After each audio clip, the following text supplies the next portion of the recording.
Breaking news. Texas trustees advised to weaponize teacher raises to influence their vote.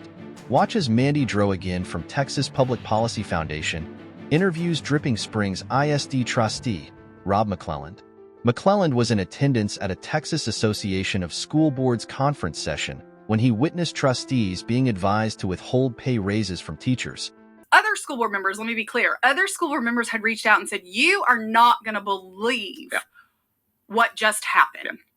A massive, one of the largest taxpayer-funded lobbying organizations that was a speaker for this education conference proceeded to tell y'all, don't give pay raises. We're going to need these as leverage.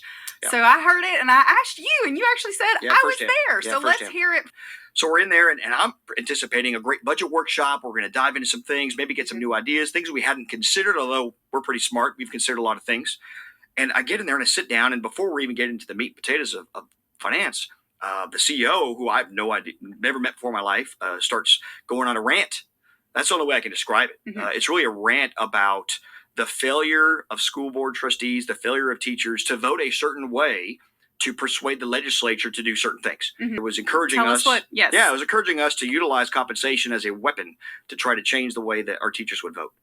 And the guidance that they gave at a recent meeting was to not give your teachers pay raises, especially after they had encouraged the legislators to decline it in the Capitol, $4,000 for each teacher, $7 billion for the public school system. And they had the audacity 8 months later to come in and say, do not give your teachers pay raises because we need to weaponize it in the 89th legislative session. That was the gist of the conversation that was had, yes. And then it happened again in another. It did, and it was met with confrontation.